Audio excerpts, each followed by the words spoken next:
What's going on, guys? It's Cimo. Now today I'm bringing to you my top 5 -1 cards in the game of Yu-Gi-Oh! But what do I mean by -1 for those of you who don't know? You may have also heard the term neg1 or minus or something along those lines, and all of these terms stem from the theory of card advantage. -1 essentially means that it's a card that is used that doesn't either replace itself by granting you another card, or it doesn't grant you additional cards, say if a card were to give you a +1. It's a card that bestows you with an effect, but you have to use a resource, in this case a single card, in order to get that effect. And a lot of players kind of look down at -1s because you're not really getting any more advantage or any more resources, so it may seem counterintuitive that you're having to reduce the number of resources at your disposal in order to get some sort of effect. So these effects have to be pretty damn fucking good if you want to have them be worth the slots in your deck. But these cards are all cards that are definitely worthy of that,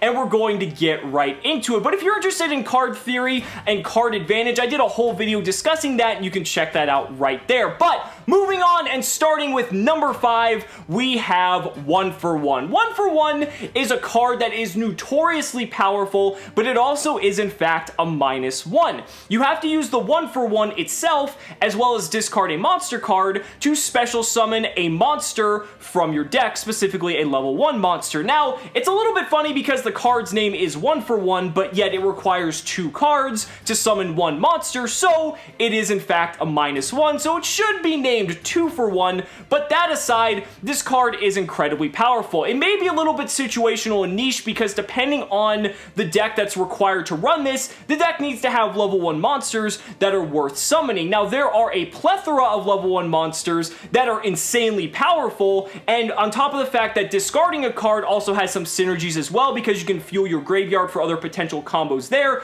Basically, any deck that's running 1-for-1, it's well worth it. Let's take Spiral as an example because that's an up-and-coming tier 1 contender. The Spirals play 1-for-1 because they have access to Quick Fix. Quick Fix on summon allows you to search an additional card, and on top of that, you special summon a monster and didn't have to waste your normal summon. So that is absolutely huge. You can also get stuff like Glow Up Bulb, or, you know, stuff like White Stone of Legend if you're playing something like Blue Eyes. There are so many level 1 cards that are worth special summoning because of their combo ability or their synergies within their given archetypes or decks that it makes 1-for-1 worth it in a lot of situations, and it's also kind of the reason why it's on the limited list as well. Now, moving on to number 4, we have That Grass Looks Greener. Now, That Grass Looks Greener is in fact a -1 because when you activate the card, you are dumping anywhere from like 15 to 25, if not more, cards from your deck to the graveyard, and then you only have 4 cards left in your hand, assuming this is the opening play. So, in terms of card advantage, it is in fact a -1. However, That Grass Looks Greener gives you so much fucking advantage when it comes to the graveyard that it's just out of this world, because you are fueling your graveyard, depending on the deck that you're playing, with a ton of cards that have graveyard synergy, so it's potentially fueling your graveyard with so many cards later on that are going to grant you a ton of value as you move on to the mid and the late game.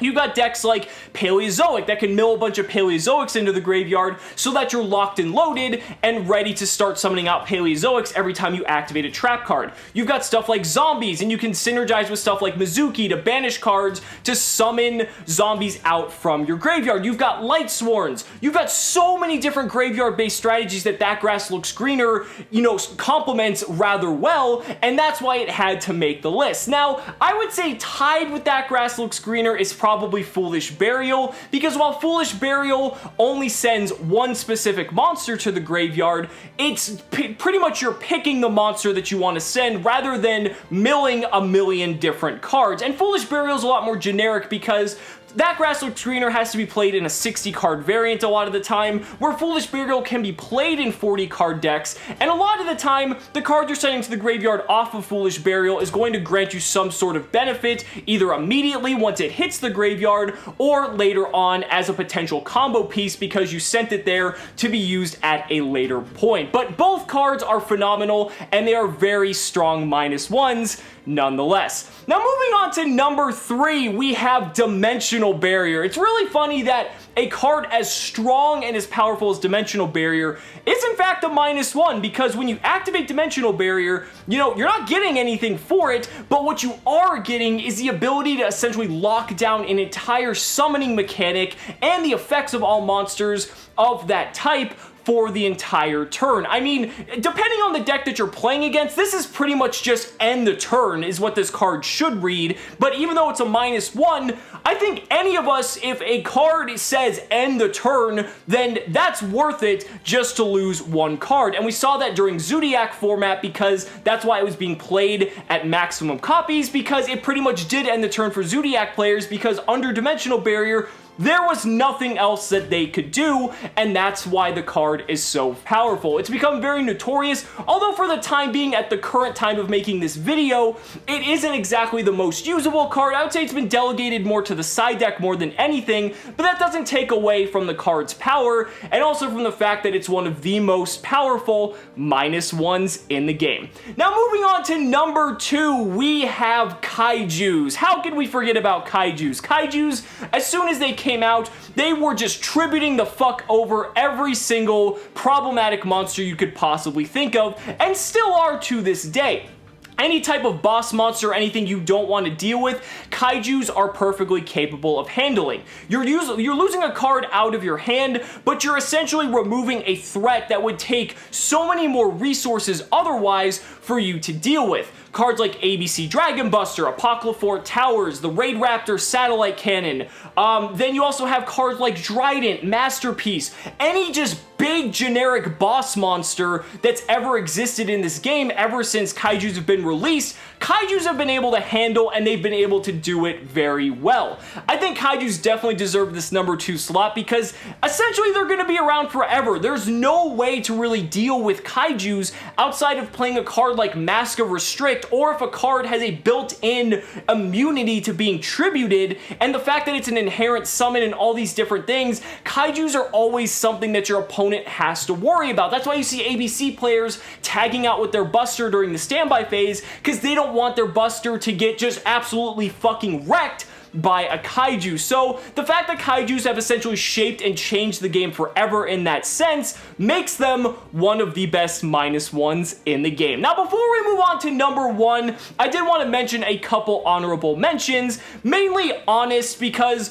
Honest was pretty much one of the most notorious -1s back in the day. It just went to 3 on the most recent Forbidden and Limited list, and pretty much any light-based deck can benefit from it because although you're just pumping the attack power of a monster to pretty much make it immune to being killed in battle, it is in fact a -1, but it's an extremely powerful and deadly -1 at that. And then we also have Effect Veiler. Effect Veiler used to be extremely good in the past and kind of moves in and out of formats as well, but Effect Veiler has kind of been collecting dust for some time, but it used to be an extremely powerful threat nonetheless. So moving on to number 1, it is the one, the only Book of Moon. I had to put Book of Moon in this slot for several different reasons. Book of Moon has been around, honestly, since this game came out, and not obviously in its initial inception, but this card is extremely, extremely old, and this card has moved all over the place on the ban list as well. Book of Moon is an incredibly powerful card, both offensively and defensively, and if you think about it, it's still being played to this day. It was seeing play back in Zodiac format not too long ago, because the fact that you can use it to stop your opponent's Xyz summons, or their Synchro summons, or their Link summons, there's so much versatility that this card has. You can use it to ensure that effects go off if your opponent's trying to threaten that card. You can make it so that your opponent flips their monster face down so that your monster can run it over in battle, or vice versa. There's just a wide variety of applications that Book of Moon has, and I think it's been argued that is Book of Moon truly the best -1 in the game? And in my personal opinion, I definitely think that it is. But guys, those are just my thoughts. Let me know down in the comments what you guys think is your favorite -1s in the game. I'd really love to hear your thoughts. Guys, thank you so much for watching the video. Be sure to like the video as always. Subscribe to the channel for more amazing Yu-Gi-Oh content. And if you really like this video, consider backing me on Patreon, because just by pledging only $1 a month, you're investing in my ability to continue bringing you amazing Yu-Gi-Oh content. So thanks so much again, and we'll see you next time.